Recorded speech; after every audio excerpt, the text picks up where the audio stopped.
Hello everyone, and once again, welcome back to the Cardboard Engine Shed, and also once again, it has been a while. About 8 months, I believe, since my last video, which was the Fowler 4F, which was my first successful motorised model.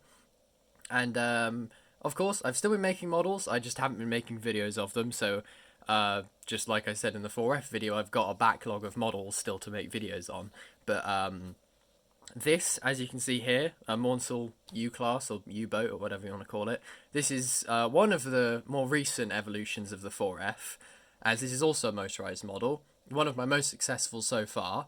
It's about 3 or 4 months old now, so you can see what I mean about having a backlog of models.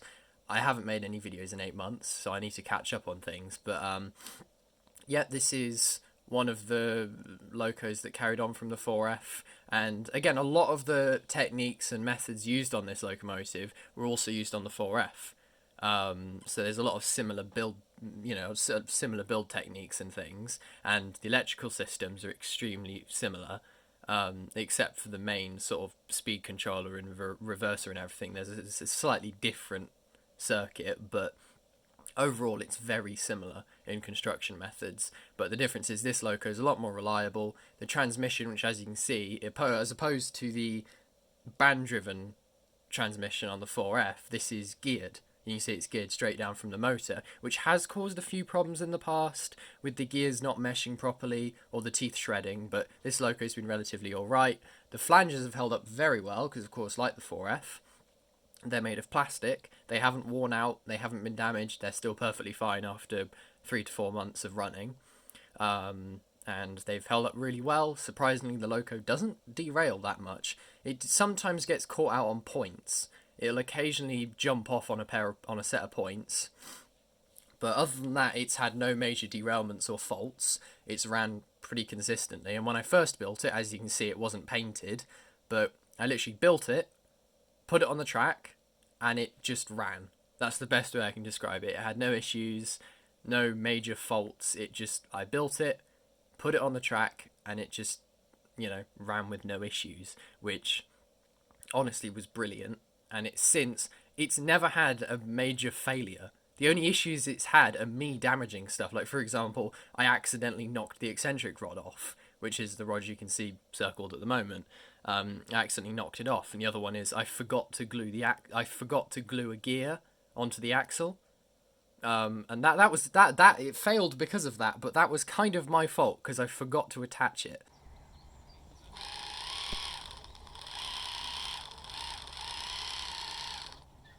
But other than that, it's had no major failures.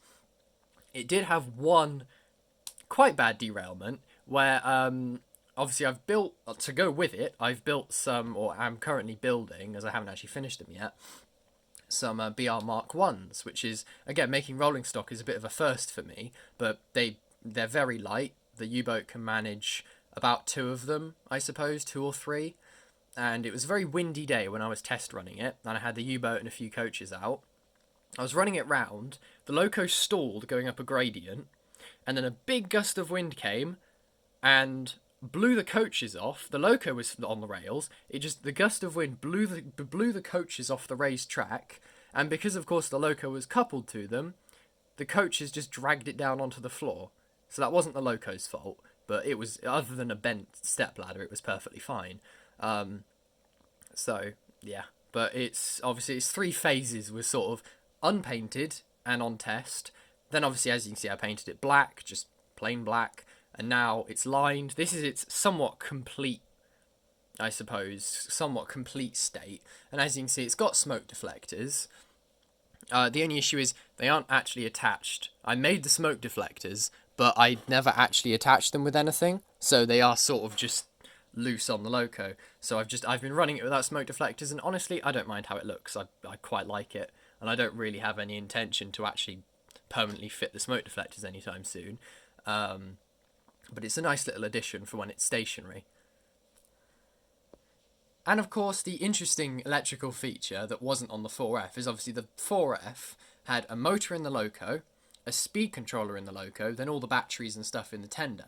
But the difference is with the U-boat, because I had sort of a less space to work with, the motor is in the loco, then the wires go back to the tender, and there's a speed controller in the tender, and also a reversing switch. So unlike the 4F, this loco can actually go backwards. It doesn't have any sound systems yet, like, no whistle or anything like the 4F, but that could be something I could fit in the future.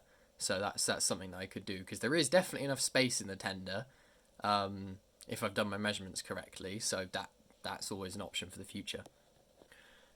Of course, the loco is not without its problems. Again, it does like to occasionally jump off on points. Not always, just every now and then it will just derail on a set of points, or the tender will come off or something.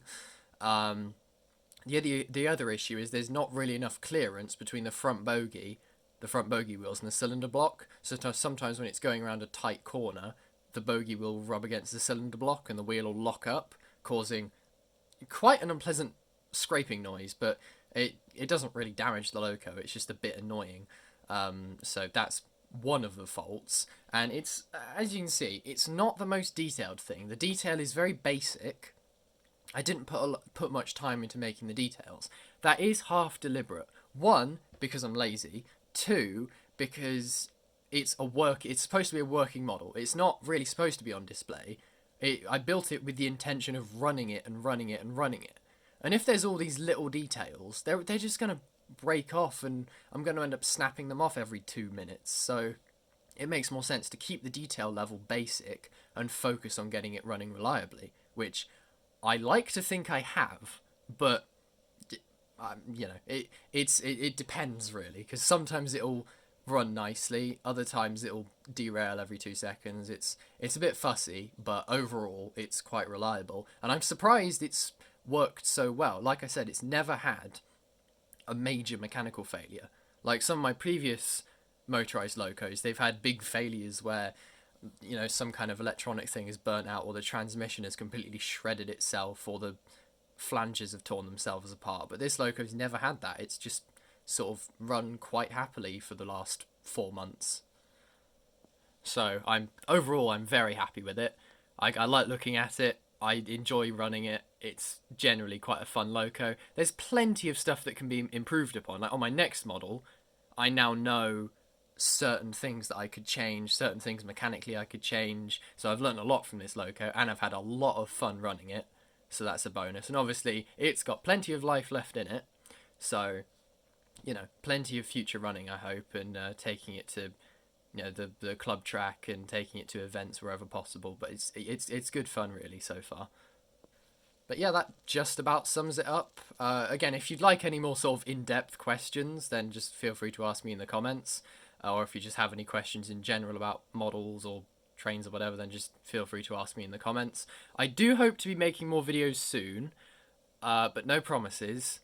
And if you'd like to check out my Instagram, which is in the description, just because I'm a lot more active there, I post more models. You'll be able to see all the models I've been doing over the past 8 months, so you'll get sort of a sneak peek before I actually make the videos on YouTube about them. So feel free to go and check that out if you'd like to see more models. So yeah, that just about sums it up. I will leave you with some footage of it running at my local club, so please do enjoy that, and I hope you enjoyed, and thanks for watching.